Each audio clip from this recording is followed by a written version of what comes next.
Today, we will discuss high-yield concepts on hypertension management. A 52-year-old man with no significant medical history presents to the clinic for a routine checkup. During the visit, his blood pressure is recorded as 150/95. He mentions that he feels anxious whenever he visits the doctor, and his blood pressure readings at home are usually normal, around 120/80. He is otherwise asymptomatic and has no family history of hypertension. Physical examination is unremarkable. Which of the following is the most appropriate next step in evaluating this patient's blood pressure? Start antihypertensive medication, order a renal ultrasound, schedule a follow-up clinic visit, perform an ambulatory blood pressure monitoring, or check for serum electrolytes. The correct answer is D. Perform ambulatory blood pressure monitoring. This patient presents with a potential case of white coat hypertension, where blood pressure is elevated in a clinical setting but normal at home or in other non-clinical environments. The most appropriate next step in evaluating this patient's blood pressure is ambulatory blood pressure monitoring. Ambulatory blood pressure monitoring provides a more accurate assessment of blood pressure over 24 hours, capturing readings during normal daily activities and even sleep, and helps to differentiate between true hypertension and white coat hypertension. This method is particularly useful when there is a discrepancy between clinic and home blood pressure readings. Here's a 50-year-old man with no history of hypertension presents for his annual checkup. His in-office blood pressure readings over the past year have consistently been around 120/75. However, he mentions that when he checks his blood pressure at home, it frequently reads around 145/90. He has no symptoms and maintains a healthy lifestyle with regular exercise and a balanced diet. His physical exam and lab tests, including renal function and electrolytes, are all normal. Ambulatory blood pressure monitoring confirms an average daytime blood pressure of 146/92, with nighttime readings also elevated. What is the most appropriate management for this patient? A. Reassure the patient and continue monitoring. B. Increase physical activity and reduce salt intake. C. Schedule more frequent in-office blood pressure checks. D. Initiate antihypertensive medication. Or E. Refer to a cardiologist for further intervention. The correct answer is D. Initiate antihypertensive medication. This patient has masked hypertension, characterized by normal blood pressure readings in the clinic but high readings at home, confirmed by ambulatory blood pressure monitoring. Masked hypertension is associated with an increased risk of cardiovascular events similar to a sustained hypertension, and therefore requires treatment. The most appropriate management is to initiate antihypertensive medication to reduce the risk of long-term complications such as heart disease and stroke. Lifestyle modifications, while beneficial, are not sufficient alone in this scenario, as the patient's blood pressure readings indicate a need for medication to control hypertension. The criteria for initiating pharmacological treatment for hypertension vary, but for your exam, it is important to be familiar with the 2017 ACC/AHA guidelines. According to the 2017 ACC/AHA guidelines, starting pharmacological treatment includes the following patients: adults with a systolic blood pressure of at least 130 or diastolic blood pressure of at least 80, plus any clinical atherosclerotic vascular disease, including ischemic heart disease, peripheral artery disease, or history of strokes, or in patients with heart failure. Another criteria to start pharmacological treatment includes adults with a systolic blood pressure of at least 130 or diastolic blood pressure of at least 80 with a 10-year ASCVD risk of at least 10%. And the last criteria to start pharmacological treatment includes all adults with a systolic blood pressure of at least 140 or diastolic blood pressure of at least 90. Consider monotherapy for patients with stage 1 hypertension, defined as a systolic blood pressure of 130 to 139 or diastolic blood pressure between 80 and 89. Consider combination therapy for patients with stage 2 hypertension, defined as a systolic blood pressure of at least 140 or diastolic blood pressure of at least 90. Question: the first-line medications for essential hypertension includes the following, except for thiazide diuretics, ACE inhibitor or ARBs, dihydropyridine CCBs, or a beta blocker? The correct answer is D, beta blocker. Consider a thiazide diuretic, ACE inhibitor, or ARB, and a calcium channel blockers as your first-line therapy for essential hypertension. Avoid combining ACE inhibitor and ARBs as this increases the risk of hyperkalemia without providing additional benefit. If the patient presents with a cough on ACE inhibitor, switch to an ARB. Choose a beta blocker as the first-line treatment for patients with hypertension if they also have the following comorbidities: coronary artery disease, heart failure with reduced ejection fraction, which is an EF of less than 40%, atrial fibrillation, and those with thoracic aortic disease such as aortic dissection or thoracic aortic aneurysm. And as a reminder, consider a thiazide diuretic, ACE inhibitor, or ARB, and a calcium channel blocker as your initial therapy for essential hypertension. A 52-year-old man with a history of obesity and hyperlipidemia presents for a routine checkup. His blood pressure during the visit is 162/98, and a repeat measurement confirms the high readings. He has no history of cardiovascular disease, and his kidney function is normal. The patient has not been previously treated for hypertension. Which of the following is the most appropriate initial treatment for this patient? Lisinopril, amlodipine, hydrochlorothiazide, a combination lisinopril and amlodipine, or monotherapy metoprolol? The correct answer is D, a combination of lisinopril and amlodipine. According to the current guidelines, patients with stage 2 hypertension, defined as blood pressure of at least 140/90, should be started on a combination drug therapy to achieve better and faster blood pressure control. A common and effective combination includes an ACE inhibitor like lisinopril and a calcium channel blocker like amlodipine.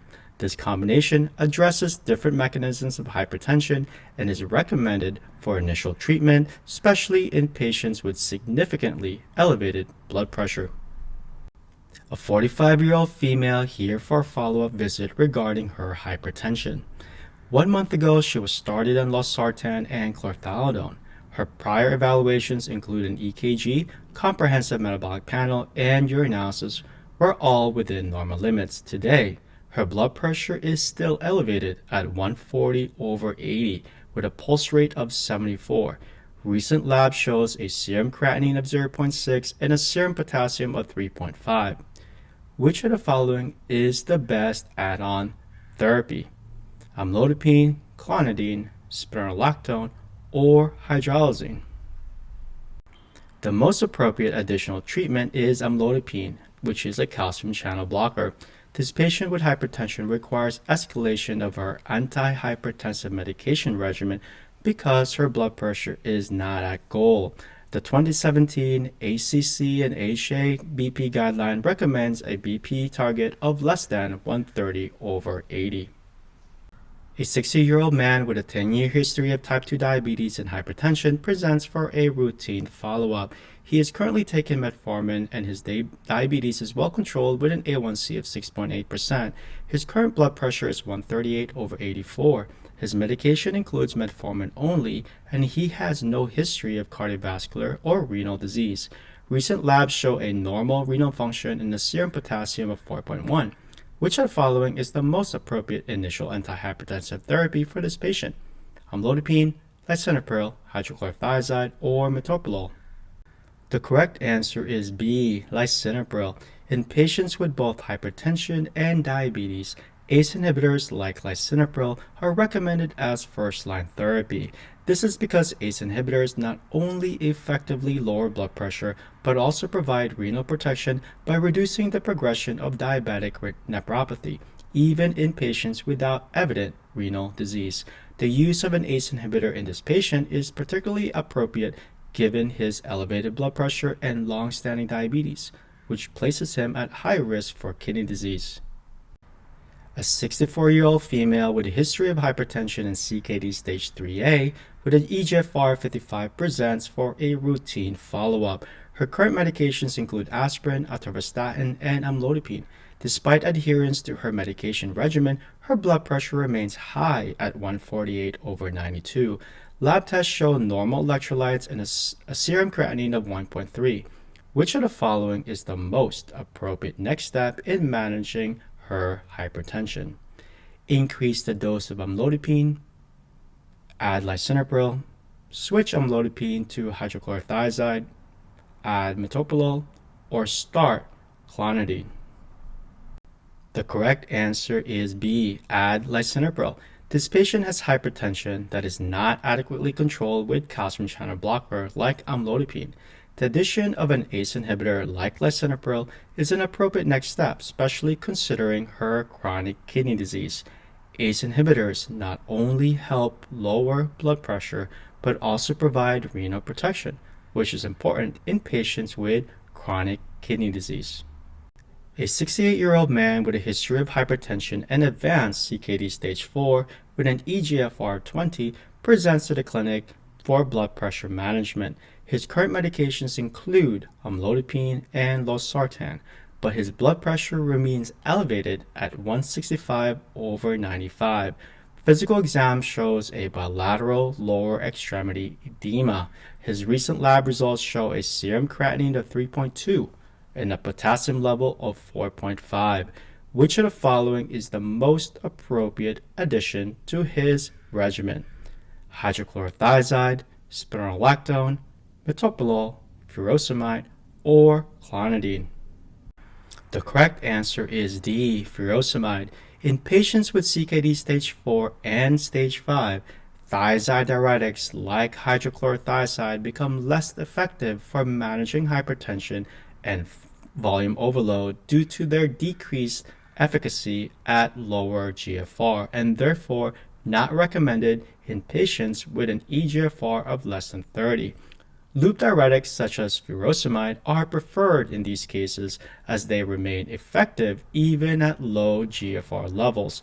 Furosemide not only helps in controlling blood pressure but also addresses volume overload, which is a common manifestation in patients with advanced CKD.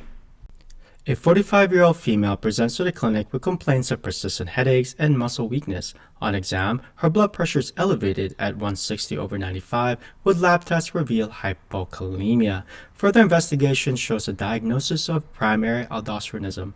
Which of the following is the most appropriate pharmacological treatment for this patient? Lisinopril, amlodipine, hydrochlorothiazide, spironolactone, or atenolol? The correct answer is D, spironolactone. Spironolactone is a potassium-sparing diuretic and aldosterone antagonist, making it the most appropriate treatment for primary aldosteronism. It helps to counteract the effects of excess aldosterone, addressing both the hypertension and hypokalemia commonly seen in this condition. For patients with hypertension and stroke or a TIA, consider initial therapy that includes thiazides or an ACE or an ARB. Make sure that the blood pressure goal is less than 130/80. A 63-year-old man with a history of hypertension and stable angina presents to the clinic for a routine follow-up. He reports that his angina is well controlled with occasional episodes of chest pain during exertion, which are relieved by rest. His current medication includes aspirin, atorvastatin, and lisinopril. His blood pressure today is 155/92. He has no history of heart failure or kidney disease. Which of the following is the most appropriate addition to his current medication regimen to manage his hypertension and stable angina? Amlodipine, hydrochlorothiazide, metoprolol, or spironolactone? The correct answer is metoprolol. In patients with hypertension and stable angina, beta blockers like metoprolol are considered first-line therapy. Beta blockers not only lower blood pressure but also reduce the frequency and severity of angina by decreasing myocardial oxygen demand. This makes metoprolol a particularly suitable choice for a patient with both hypertension and stable angina. For patients with hypertension and coronary artery disease, consider initial therapy with an ACE inhibitor or an ARB plus a beta blocker with a blood pressure goal of less than 130/80. A 65-year-old man with a history of hypertension and heart failure with reduced ejection fraction presents for a follow-up visit. His current medication includes furosemide, lisinopril, and metoprolol succinate. His blood pressure today is 142/88, and a recent echocardiogram shows a left ventricular ejection fraction of less than 35%. He reports feeling well, with no symptoms of dyspnea or leg edema. Which of the following is the most appropriate addition to his current medication regimen to manage his hypertension and heart failure? Amlodipine, spironolactone, hydralazine, diltiazem, or clonidine? The correct answer is spironolactone. In patients with heart failure with reduced ejection fraction, the management of hypertension is important, and the certain medications are preferred because of their benefits in reducing mortality. Spironolactone, an aldosterone antagonist, is indicated for patients with heart failure with reduced ejection fraction as it has been shown to improve survival, reduce hospitalizations, and provide additional blood pressure control. Adding spironolactone is appropriate given the patient's ejection fraction and current medication regimen. The guideline-directed medical therapy for heart failure with reduced ejection fraction includes an ACE inhibitor or an ARB or an ARNI, plus a beta blocker, plus an SGLT2 inhibitor, and plus an aldosterone antagonist like spironolactone or eplerenone. A 70-year-old female with a history of hypertension and newly diagnosed atrial fibrillation presents to the clinic for management. Her current blood pressure is 152/94 and her heart rate is 110 beats per minute. She reports occasional palpitations but denies chest pain or shortness of breath. Her current medications include hydrochlorothiazide and atorvastatin. An EKG confirms atrial fibrillation with a rapid ventricular rate. Which of the following is the most appropriate initial treatment for managing both her hypertension and atrial fibrillation? Amlodipine, lisinopril, metoprolol, or spironolactone?